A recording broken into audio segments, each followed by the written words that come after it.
তাহলে পুরোটাই যদি বেনিয়ম বা অনিয়ম বা ভেজাল বা কোনো ফেক নাম থেকে থাকে, তাহলে ফার্স্ট স্টেপ হিসেবে তারা রিজাইন করুক। সারা দেশের মানুষ এসআইআর কে স্বাগত জানাবে। আমি বলছি আপনার বিজেপি শুরু করুক না, আমরা সবাই রিজাইন করব, কোনো অসুবিধা নেই। লোকসভা ডিসলভ করে দেওয়া হোক, লোকসভা ডিসলভ করে সারা দেশে এসআইআর হোক। ভোটার তালিকায় এসআইআর করতে হলে সংসদ ভেঙে দিয়ে দেশ জুড়ে তা করতে হবে। মঙ্গলবার দিল্লি যাওয়ার পথে কলকাতা বিমানবন্দরে দাঁড়িয়ে এমনটাই দাবি তুললেন তৃণমূলের সর্বভারতীয় সাধারণ সম্পাদক অভিষেক বন্দ্যোপাধ্যায়। তাঁর বক্তব্য, ভোটার তালিকায় যদি গরমিল থাকে তাহলে সেই ভোটার তালিকার ভিত্তিতে নির্বাচিত হওয়া প্রধানমন্ত্রী, স্বরাষ্ট্রমন্ত্রী ও কেন্দ্রীয় মন্ত্রিসভার পদত্যাগ করা উচিত। আমি তর্কের খাতিরে ধরে নিচ্ছি যে তারা ঠিক বলছে। তাহলে প্রথম ধাপ কি হওয়া উচিত, যে এই ইলেকটোরাল রোল বা এই ভোটার লিস্টের বেসিসে যারা নির্বাচিত হয়েছে এবং যে সদ্য সমাপ্ত 1 বছর আগেকার লোকসভা নির্বাচন এই ভোটার লিস্টের বেসিসে হয়েছে। এই ভোটার লিস্টের বেসিসে দেশের প্রধানমন্ত্রী নির্বাচিত হয়েছে। এই ভোটার লিস্ট যেখানে ইলেকশন কমিশন বলছে ভুল, অনিয়ম, গরমিল রয়েছে, এই ভোটার লিস্টের বেসিসে দেশে সরকার তৈরি হয়েছে। প্রধানমন্ত্রী থেকে স্বরাষ্ট্রমন্ত্রী থেকে প্রতিরক্ষা মন্ত্রী থেকে সবাই হয়েছে। পুরো ইউনিয়ন গভর্নমেন্টকে রিজাইন করা উচিত। একই সঙ্গে নির্বাচন কমিশনের ভূমিকা নিয়ে সরব হন তৃণমূলের সেকেন্ড ইন কমান্ড। অভিষেক জানান, গত বছর আমাদের নেত্রী এটা ধরেছিলেন যে একই ব্যক্তির 3 জায়গায় ভোটার তালিকায় নাম রয়েছে। কংগ্রেসের তরফেও একই অভিযোগ তোলা হয়েছে। আমাদের রাজ্যের মুখ্যমন্ত্রী দলের সভানেত্রী মমতা ব্যানার্জি 27শে ফেব্রুয়ারি নেতাজি ইন্ডোর স্টেডিয়ামে প্রথম এটা ধরেছিলেন যে এক ব্যক্তির একই এপিক নাম্বারে গুজরাটের ভোটার লিস্টে নাম রয়েছে, আবার উত্তরপ্রদেশে রয়েছে, আবার বাংলায় রয়েছে। কংগ্রেসের তরফ থেকে যে সাংবাদিক বৈঠকটা করা হয়েছে সেখানে স্পষ্টত দেখানো হয়েছে যে একই ব্যক্তি একই দিনে একবার বারাণসীতে ভোট করছে, একবার কর্ণাটকায় গিয়ে ভোট করছে। পাশাপাশি নির্বাচন কমিশনের নিরপেক্ষতা নিয়েও প্রশ্ন তোলেন অভিষেক।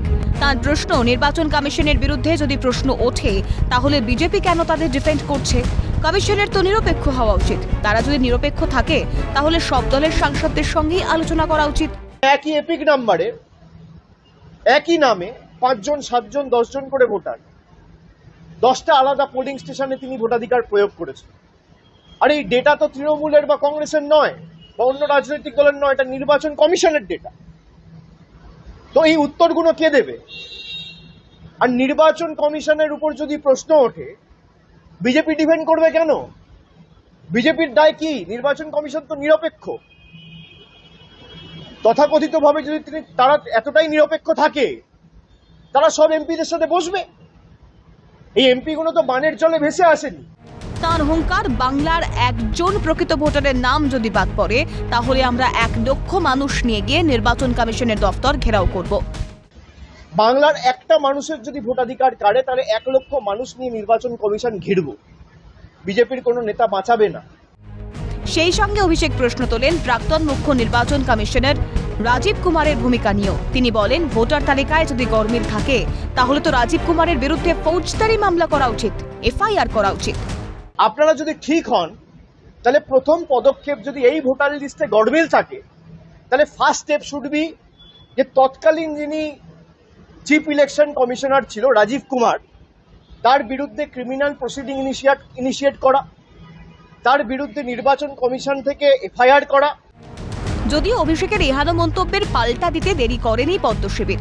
বিজেপির রাজ্য সভাপতি শ্রমিক ভট্টাচার্যের কটাক্ষ, উনি কি ভাষা বোঝেন সেটা বোঝবার ক্ষমতা ওনার এখনো হয়নি।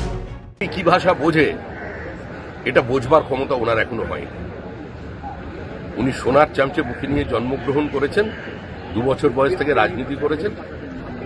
উনি ফাঁকা মাঠে গোল করেছেন। আর বিজেপিকে কারোর গর্ভ থেকে জন্ম না নিয়ে ভারতবর্ষের মাটিতে দাঁড়িয়ে ভারতের মানুষকে সঙ্গে নিয়ে 2 থেকে 303-এ পৌঁছতে হয়েছে। বছর ঘুরলে রাজ্যে বিধানসভা নির্বাচন, তার আগে এসআইআর নিয়ে প্রচারে ঝড় তুলতে চাইছে বঙ্গের শাসক দল। এর সুফল ভোট বাক্সে প্রতিফলিত হয় কিনা তার উত্তর দেবে সময়। শান্তনু সাহা ও ইন্দ্রাণী দাশগুপ্তের রিপোর্ট, ক্যালকাটা নিউজ।